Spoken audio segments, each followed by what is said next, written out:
Hai Tribuners, bertemu lagi dengan saya, pemimpin redaksi Tribun Jateng, Erwin Ardian dalam Tribun Topik. Tribuners, hari ini saya ada di kantor KPU Jawa Tengah.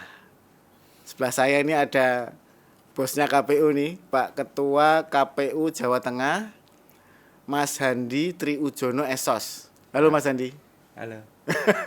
Mas Saya- Erwin, sehat selalu Mas Erwin. Alhamdulillah. Saya menyapa Tribuners. Tribuners. Terima kasih Tribuners. Pakai peci, ganteng sekali Mas ini. Siap.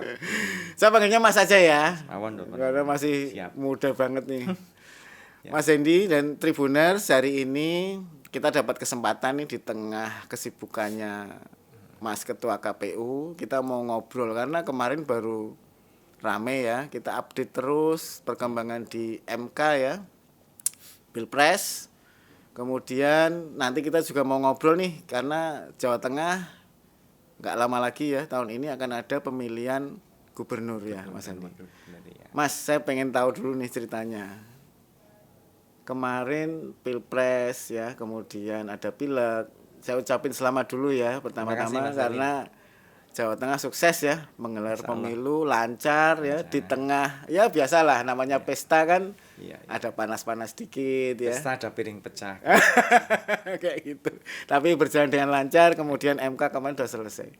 Boleh cerita sedikit Mas, kemarin gimana sih kesibukannya, kehebohannya? Jadi pertama terima kasih kepada seluruh pemilih yang mungkin juga Tribuners ya. Jadi kita juga disupport oleh stakeholder dari kepolisian, TNI, dari pemerintah daerah, provinsi, kabupaten, kota, dan juga media massa. Ya. Dalam rangka dari mulai perencanaan sampai pelaksanaan, terus kemudian ada proses pasca pelaksanaan, kita juga menghadapi sengketa perselisihan hasil, baik itu untuk Pilpres maupun Pileg, itu relatif berjalan on the track. Nah, kemudian catatan kami adalah bahwa di pemilu kali ini partisipasi meningkat, Mas. Nah, itu kan salah satu indikator ya, satu indikator. sukses enggaknya. Di periode lalu kita sekitar 80%, kini naik 2,5% kira-kira. Dan itu cukup besar angkanya ketika kita punya pemilih 2,82 juta.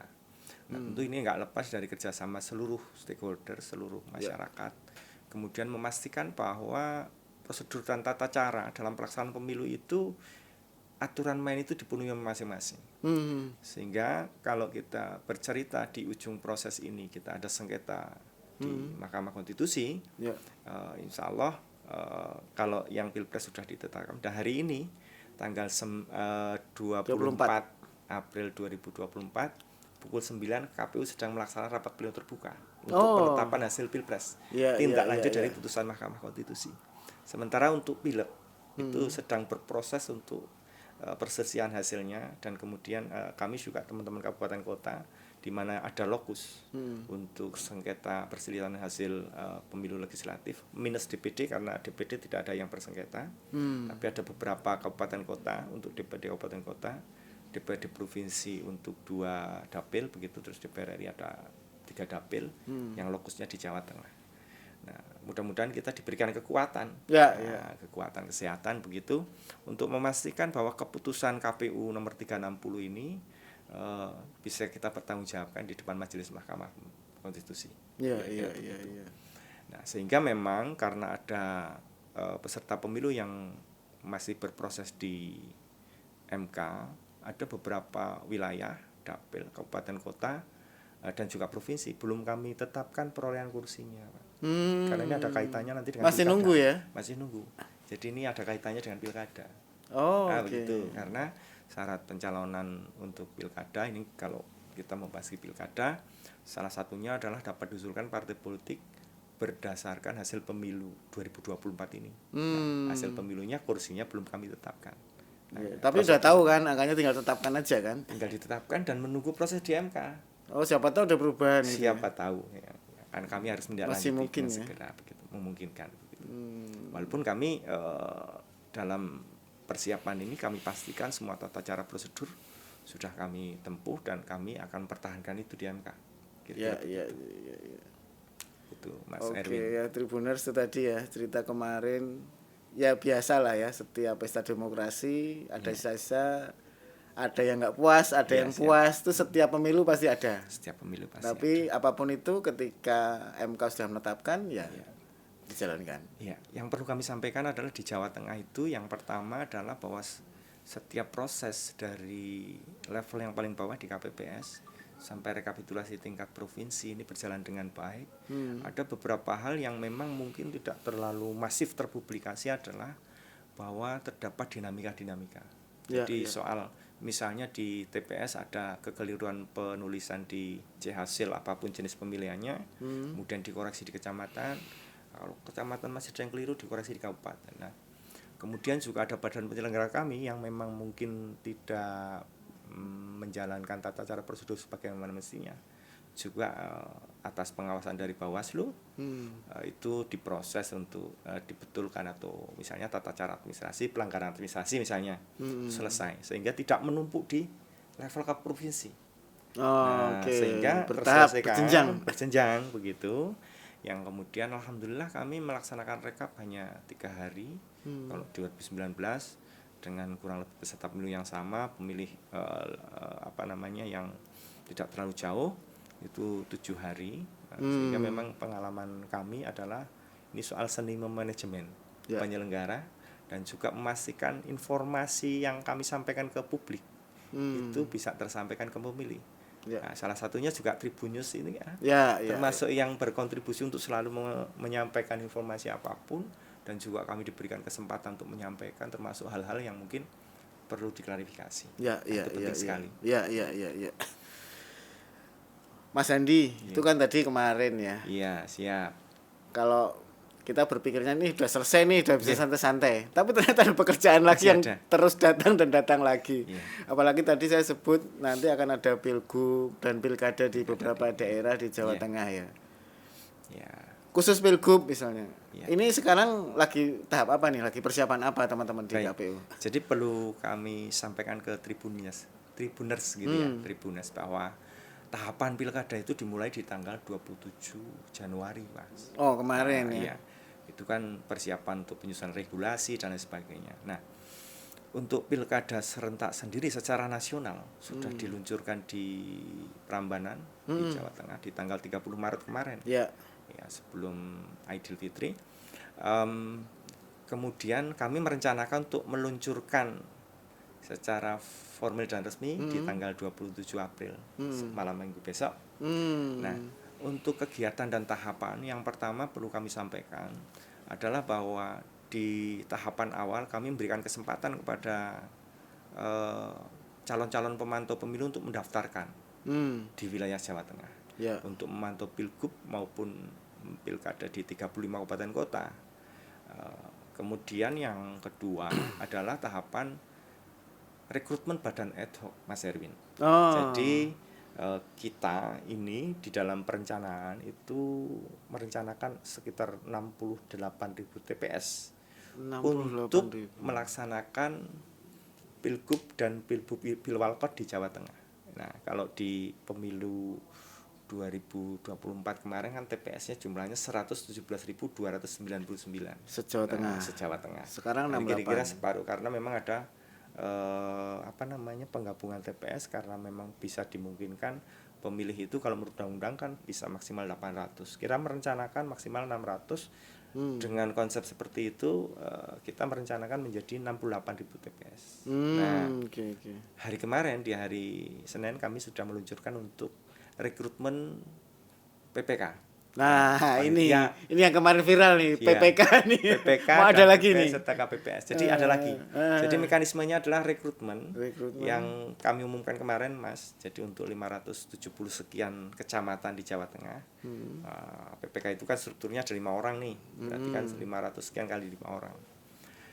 Nah, kemudian setelah itu juga rekrutmen PPS di tingkat desa kelurahan untuk 8.000 sekian desa kelurahan di Jawa Tengah. Nah, itu yang menjadi penyelenggara kami di tingkat desa. Total ada berapa lowongan? Berarti banyak ya, Mas? Banyak. Terus yang paling banyak nih untuk petugas pemutakhiran data pemilih. Ada lagi. Setiap TPS kan 1 orang. Jadi kita butuhnya 68.000. Wah, lumayan. Jadi ini juga Tribuners kalau ada yang tertarik selain sebagai pemilih nanti juga bisa berkontribusi melibatkan diri dalam penyelenggaraan sebagai PPK, PPS maupun Pantar. Kemana daftarnya? Ya. Pertama kalau PPK nanti mendaftarkannya melalui kabupaten kota masing-masing. Ya. PPS nanti juga melalui kabupaten kota masing-masing, di mana nanti proses akhirnya akan ditentukan oleh hasil wawancara, walaupun penetapannya di KPU kabupaten kota, tapi wawancara oleh PPK terpilih nanti. Jadi secara berurutan. Oh iya, pilih PPK kemudian dulu. untuk Pak PPDP itu juga sama, dari PPS nanti yang akan meng-hire. Terus kemudian untuk KPPS nanti kira-kira 2 bulan sebelum hari dan tanggal pemungutan di tanggal 27 November itu ada kita butuh 7 orang dikalikan 68.000. KPPS 7 orang Iya. kali 68.000. Ya, itu yang badan penyelenggara kami yang di level yang sangat signifikan di bawah, di yang melayani pemilih langsung di TPS begitu Mas 7 Erwin. kali 68. Wah, banyak banget lowongannya ya. Nah, ini Tribuners yang lagi nggak ada kegiatan sambil kuliah juga boleh ya. Boleh. Sambil kuliah juga boleh. Kalau pengen daftar jadi ada tadi ada PPS, ada PPK, silakan cari info di petugas pemutakhiran data pemilih, Nah, terus KPPS. Cukup banyak. Kemarin kan sempat viral di TikTok tuh. Siap. Wah, ada yang bangga jadi petugas KPPS pakai baju putih ya kan, gagah celana banget hitam, ya. gitu ya. Ini mau ada lowongan lagi dan Tapi jumlahnya itu salah besar. satu memang eranya ya. Jadi kami juga sangat terbantu, sehingga banyak orang kemudian berpikir KPPS itu apa? Iya. Di tengah plus minus netizen yang variannya macam-macam, Ya. tapi setidaknya orang berpikir bahwa tidak sesederhana itu untuk menyelenggarakan pemilu. Kalau kita hitung kan jutaan orang, dari 800.000 TPS dikalikan 7 kan udah jutaan itu. Iya, jutaan. Indonesia. Jadi itu salah satu tren positif menurut saya. Itu juga salah satu yang mendongkrak partisipasi dalam analisa Nah, kami. jangan-jangan itu kan mereka punya keluarga juga kan. Keluarga. Saya jadi petugas nih, ayo ikut Iya, 12 gitu ya. Jadi cukup signifikan begitu. Begitu Mas Erwin. Iya. Menarik sekali tadi Tribuners soal mereka yang bisa membantu KPU, bisa membantu pemerintah menyelenggarakan pemilu ya. Dan yang pasti ada gajinya juga kan. Ada gajinya. Lumayan nih gajinya. Lumayan, cukup.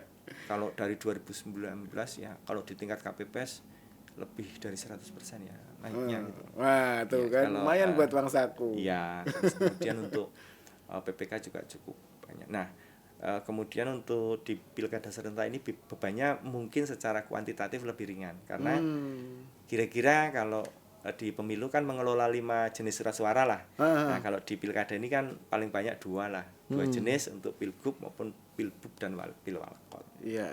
Beban kerja lebih sedikit, tetapi instrumen honorarium tetap. Nah. Kira-kira gitu. Ini mungkin evaluasi juga ya dari Iya. pemilu yang sebelumnya kan banyak yang sakit ya. Kemudian dievaluasi, sekarang petugasnya ditambah. Ada syarat kesehatan juga ya saya dengar ya. Jadi yang untuk kesehatan, pertama kami juga dari awal rekrutmen mewajibkan pelamar untuk KPPS itu untuk cek kesehatan dengan melampirkan tiga pemeriksaan laboratorium. Yang pertama untuk tensi, kemudian gula darah dan kolesterol. Nah, 3 hal ini, dan kami juga berterima kasih untuk pemerintah Provinsi Jawa Tengah dan juga kabupaten kota di Jawa Tengah. Karena di beberapa wilayah itu soal persyaratan kesehatan yang ada biayanya itu ada yang digratiskan, ada yang didiskon. Sehingga ini setidaknya meringankan lah calon pemilih. Kemudian yang kedua juga ada yang namanya asesmen kesehatan dari BPJS. Sehingga walaupun secara online akan termonitor, terrecord teman-teman yang jadi penyelenggara ini riwayat kesehatannya dan segala macam. Sehingga memang secara output yang sakit maupun yang meninggal bisa di Cover. di barrier dengan syarat kesehatan itu, termasuk umur. Jadi umur juga dibatasi maksimal 50. Meminimalisir risiko. Meminimalisir risiko. Iya. Mas Erwin. Tribuners 68.000 kali 7. Harus pakai kalkulator. 60 kali 7 ya. Itu jumlah kira-kira tenaga yang dibutuhkan untuk membantu pemilu. Itu baru apa tadi? KPPS, belum yang PPK dan lain-lain. PPK ada PPK 507 sekian kali 5 2.500 Jawa Tengah ya. Jawa Tengah. Terus KPPS 8.000 sekian dikali 3 kan gitu berarti. Iya. Jadi cukup banyak ya yang dibutuhkan, silakan nanti kalau mendaftar. Tapi ngomong-ngomong soal pilgub ya. Ya. Saya kalau melihat setiap kali jalan, tanda-tandanya kayaknya udah deket tuh apa? Kita lihat ada baliho makin banyak nih.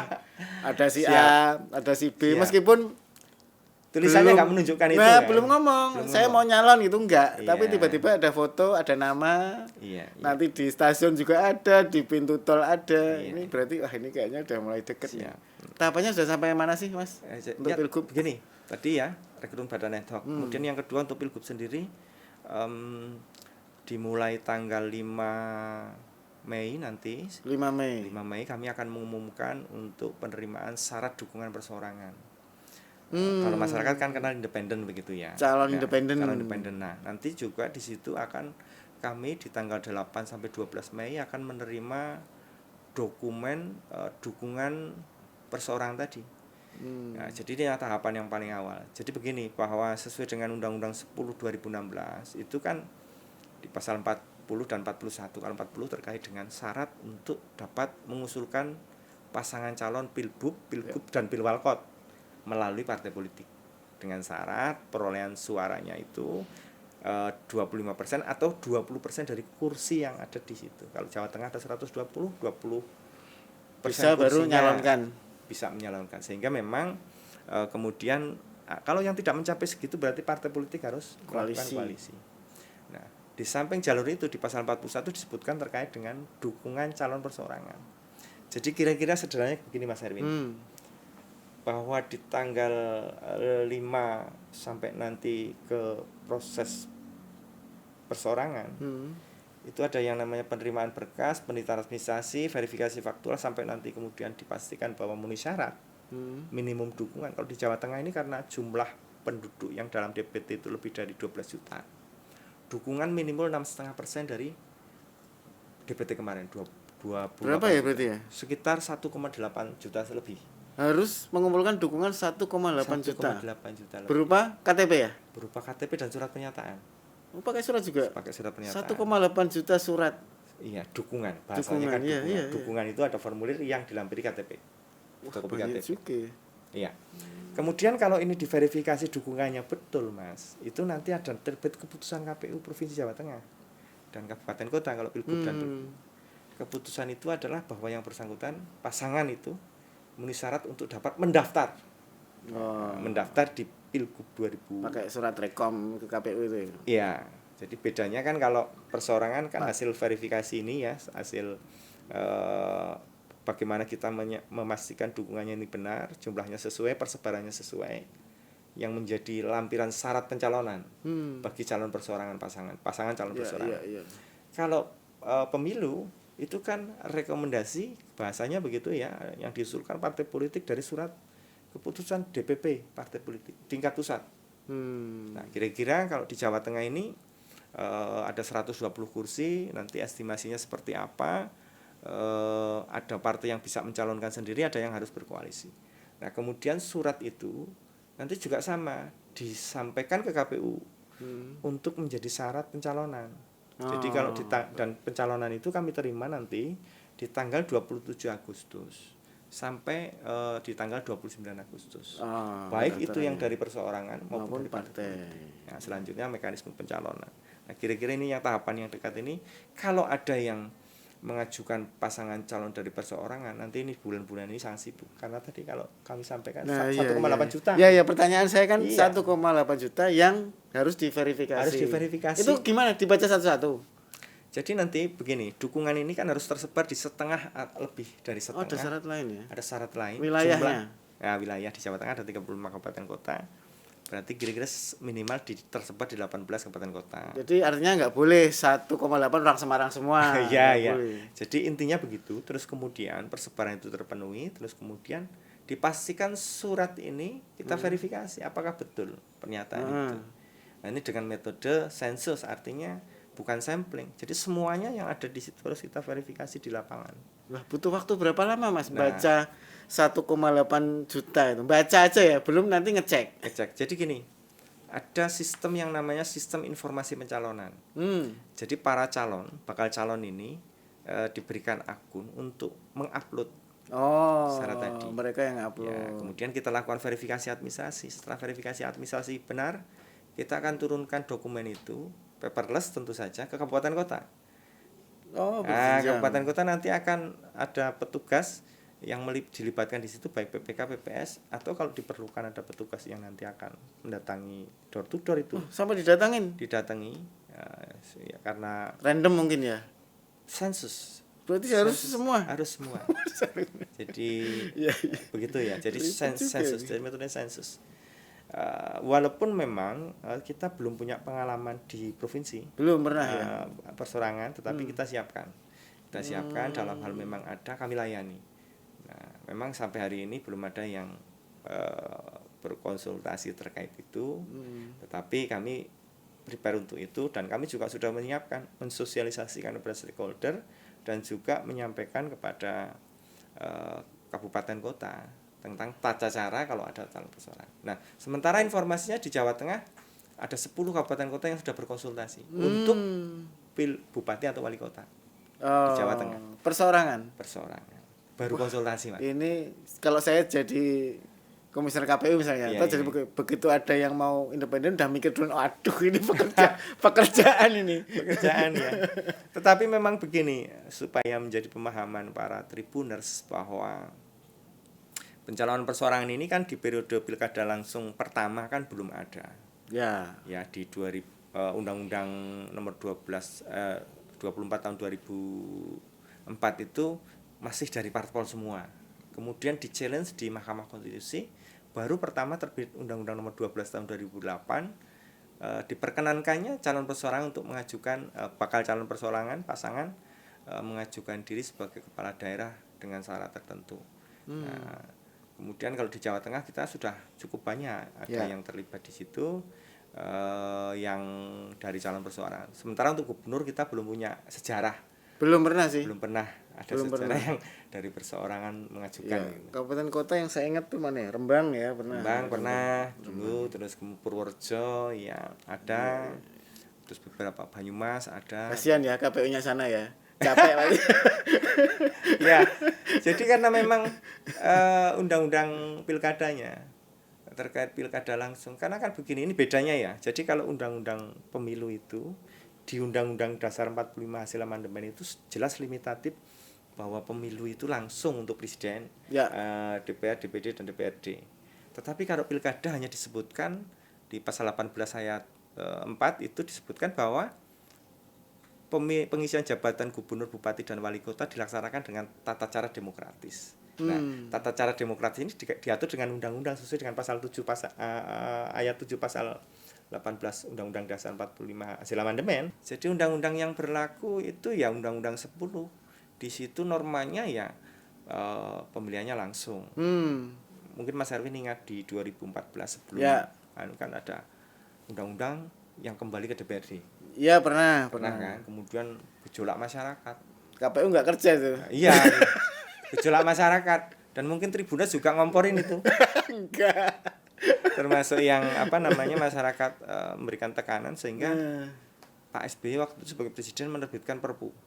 Kembali Perpu nomor 2 tahun 2014 yang kemudian, atau nomor 1 saya agak lupa, tapi yang jelas itu kemudian tadi yang undang-undangnya di DPRD Perpunya menyatakan untuk balik lagi pemilihan langsung. Kemudian tetapkan undang-undang nomor 1 menjadi undang-undang itu ya, Perpunya yang bermetamorfosis sampai hari ini, kemudian pemilihannya langsung tetap. Tetapi kalau ada norma yang tadi kalau kembali KPU-nya nanti kalau ada ini repot. Ya karena sebagai pelaksana undang-undang secara teknis. Sehingga kami harus jalankan itu. Jalankan itu. Jadi kalau ada calon persorangan yang harus kita layani ya adil dan setara, sama dengan partai calon partai politik. Tapi yang pasti yang menarik pasti anggarannya juga beda kalau ada persorangan sama enggak, karena jumlah manpower dan lain-lain kan beda. Siap. Yang perlu kami sampaikan kepada Tribuners bahwa berdasarkan pengalaman ini untuk di Jawa Tengah khususnya kami apresiasi bahwa perencanaan dalam rangka pemenuhan anggaran itu sudah sejak sehabis pemilu 2019 sudah direncanakan. Sudah aman karena kita tahu kebutuhannya besar. Dan kemudian kami juga merencanakan itu di 2022 respon dari pemerintah provinsi yang mencadangkan setiap tahun untuk pembiayaan Pilkada serentak 2024. Terus kemudian di 35 kabupaten juga menyiapkan dengan baik, dan di keserentakan ini salah satu hal yang dituju adalah efisiensi dan efektivitas serta penghematan anggaran Ya. yang ini terjadi. Artinya bahwa untuk RAB yang kami siapkan untuk Pilgub adalah sekitar 791 miliar. Ya, jadi kalau dari 2000 terakhir kan berarti 2018, nah itu kan butuh 900 miliar. Terus Turun. kemudian di sini 791 karena ada sharing pembiayaan dengan kabupaten kota. Oh, Ya, iya, jadi iya, iya. dengan tetap mempertahankan norma. Jadi jangan khawatir karena sharing terus kemudian penghematan tidak mengurangi hak-hak Nah, teman-teman di PPK, PPS maupun KPPS. gajinya tetap lah. Iya, Nanti tetap. demo nanti. Iya. Jadi karena kontribusi dari kabupaten kota, Pemdanya masing-masing dan juga di Pemprov. Nah, itu perencanaan yang insya Allah kami amanat itu akan kami jalankan dengan baik dengan prinsip Iya, iya. efektif efisien. Begitu Mas Erwin. Ya, terus ini Tribuners, tadi kan saya juga ngomong ya, salah satu indikator sukses enggaknya pemilu itu salah satunya dari partisipan. Iya. Kalau kemarin udah naik sukses ya. Naik susah. Perkiraan Pilgub gimana? Apakah sama atau ada kenaikan? Walaupun kita punya statistik ya, statistik bahwa untuk rata-rata partisipasi dari pemilu, kemudian Pilgub, Pilwalkot itu yang terendah memang Pilgub. Terendah memang Pilgub. Tetapi karena ini pelaksanaannya serentak, mudah-mudahan penggabungan ini hari dan tanggal pemungutan 27 November untuk Pilgub dan Pilwalkot ini jadi satu. Mudah-mudahan akan naik setidaknya Logikanya untuk Pilgubnya. iya sih, logikanya. Ya kan begitu. Kalau dulu kita kebetulan di keserentakan 2020 kan hanya Pilgub dan Pilwalkot. Nah, kemudian kalau 2018 Pilgub Jateng hanya dengan 7 kabupaten kota.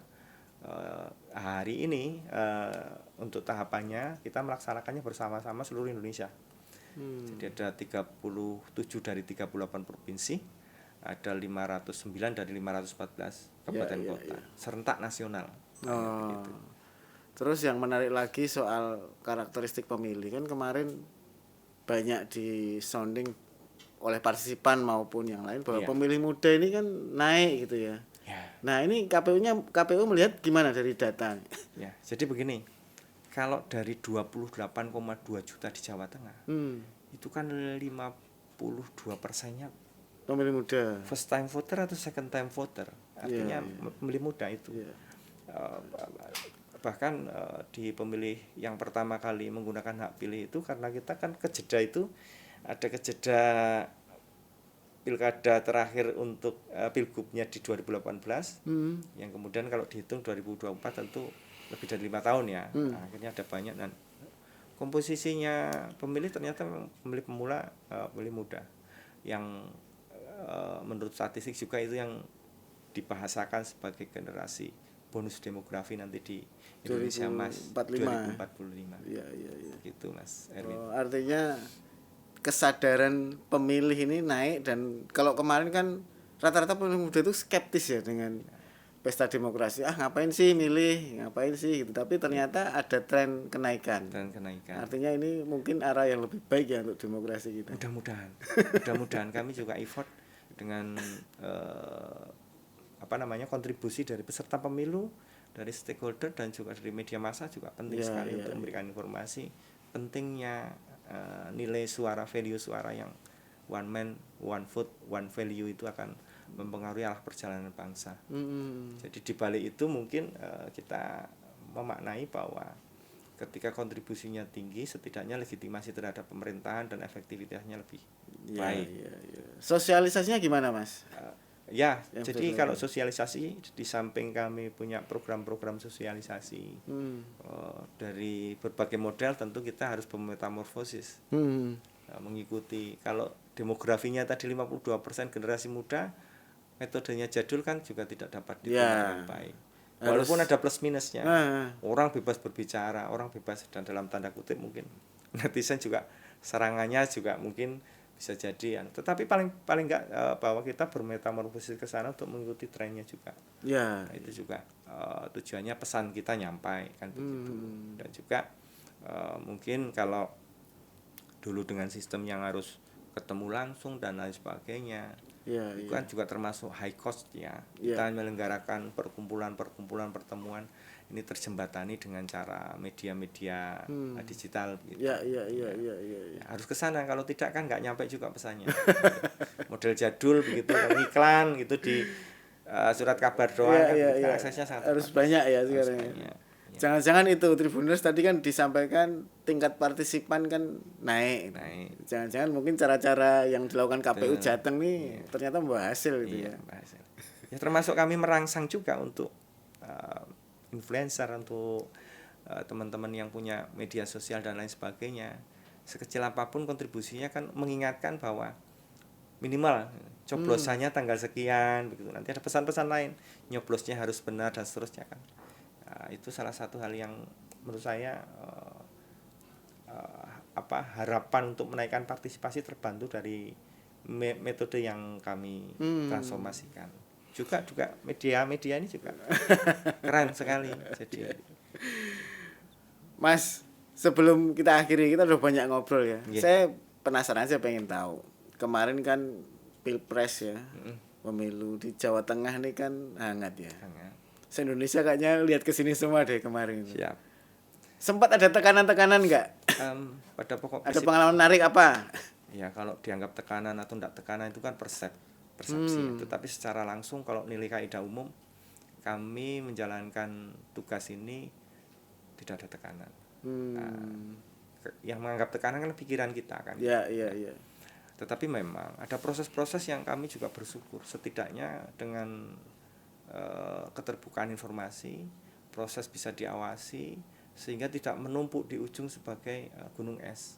Ya. Jadi ada persoalan-persoalan yang terselesaikan di masing-masing wilayah. Badan penyelenggara kami yang tadi ribuan ya, kami KPPS-nya kan 520.000 sendiri kan, KPPS-nya gitu Ya, kira-kira. Tentu rantai komando channel of command kami tidak bisa langsung ke bawah untuk memastikan semua form. Tentu ada yang karena kekeliruan pemahaman atau bahkan mungkin ada beberapa hal yang melanggar regulasi baik administratif maupun bahkan ada yang dilaporkan pidana begitu. Itu tentu masyarakat menjadi bagian yang penting untuk mengawal, termasuk rekan-rekan Bawaslu. Jadi setiap jenjang itu kalau ada yang tidak ideal dan itu dianggap melanggar administrasi atau melanggar ketentuan-ketentuan norma-norma pelaksanaan pemilu, sudah dilakukan koreksi berupa rekomendasi Bawaslu. Selesaikan di bawah semua. Karena kalau tidak selesai itu kemudian naik kan, jadi problemnya kan di Jawa itu banyak sekali. Bukan berarti tidak ada problem ya, kita melakukan proses ini, tapi problem selalu terselesaikan sesuai tingkatannya. Ini yang menurut saya kami syukur alhamdulillah dapat menjalankan itu dengan baik. Kalau kemudian ada hal-hal lain yang kurang, ya kami menyampaikan permohonan maaf karena memang tidak ada yang sempurna, tidak ada gading yang terletak. Tetapi memang niat kami adalah bagaimana mewujudkan demokrasi substansial dengan cara melayani pemilih menggunakan hak pilih dan juga melayani peserta pemilu dengan adil dan setara. Tapi nggak ada yang telepon-telepon, Mas ini bisa nggak suara saya dinaikin atau kok suara saya hilang? Oh iya, kalau seperti itu seperti yang Mas Erwin ikuti lah. Di mana-mana harus nyulap, harus apa begitu kira-kira ya. Harus merubah. Bahkan ada juga yang tertipu. Jadi kemarin beberapa hari yang lalu saya dikonfirmasi ke salah satu calon yang dijanjikan terpilih. Katanya saya dapat transfer 50 juta gitu. Diklarifikasi seperti itu. Oh gitu. Kemudian kami jelaskan prosedur, tata cara dan seterusnya dan tidak ada bukti yang memang mengarah ke sana. Jadi Ini dia yang mencatut nama gitu ya. Mencatut. Saya udah transfer nih ketua KPU, kamu pasti menang. Siap. Termasuk ada nomor saya di situ. Katanya nomor saya, teman. Ketika dicek kan saya hanya punya nomor 1. Tidak terkonfirmasi. Beda. Memang ada foto saya pada saat rekam, ada foto saya di kamar mandi. Oh iya, ada gitu. Untuk memperkuat meyakinkan makelar ini untuk ya. Wah hebat juga ya. Iya, jadi ya. Dan itu terjadi di ya seperti gunung es lah, di beberapa tempat ada literasi yang kurang dari peserta calon itu yang kemudian dijanjikan itu begitu. Untungnya orangnya nggak kepilih, makanya konfirmasi. Jangan-jangan kalau pilih diem-diem aja itu. Kayaknya juga. Kita nggak tahu tidak ya. Tidak tahu yang di luar. Itulah Tribuners pentingnya literasi ya. Jadi sebenarnya KPU pun nggak bisa berbuat banyak untuk mengubah apapun data itu ya, karena data udah tersistemasi dari tingkat TPS sampai ke pusat. Ya. Mau mengubah setengah mati pasti susah, karena di TPS ada saksi, sampai ke kelurahan, sampai ke kecamatan, sampai ke kabupaten kota, dan sampai ke Jakarta ya. Ini yang menyampaikan seperti ini yang literasinya cukup. Nah, kalau yang literasinya nggak cukup kan, oh bisa gitu. Jadi kalau saya bilang, nih ketua KPU nanti bisa nambahin suaramu. Caranya gimana? Sebetulnya bisa saja, tapi pasti ketahuan. Siap. Baik Mas Andi, Tribuners, menarik sekali ya ngobrol kita dengan Ketua KPU Jawa Tengah, Mas Handi Triujono. Banyak tadi yang udah dibuka ya, macam-macam ya. Ada lowongan yang jumlahnya ratusan ribu ya. Kemudian ada persiapan Pilgub, yang terakhir menarik tadi, ada yang ngaku transfer 50 juta ya. 550 Mas. Oh 550, sorry. Banyak juga Mas. Banyak. Bisa beli rumah itu. Bisa nakal. Tapi ternyata kena tipu, kena prank ya calegnya. Jadi Tribuners, itulah pentingnya literasi sehingga kita tahu, dan Tribun Topik salah satunya untuk memberikan pencerahan bagaimana sih kita bisa berperan, bisa berpartisipasi untuk pesta demokrasi di Indonesia sehingga negara ini menjadi lebih baik. Amin. Sekali lagi terima kasih Mas Andi, sukses selalu, jaga kesehatan ya, pekerjaan masih banyak ini di depan. Terima kasih Tribuners dan juga tim dari Tribun. Iya, terima kasih. Tribuners, jangan lupa saksikan terus Tribun Topik dengan topik-topik menarik dan narasumber yang kompeten. Terima kasih, salam Tribun.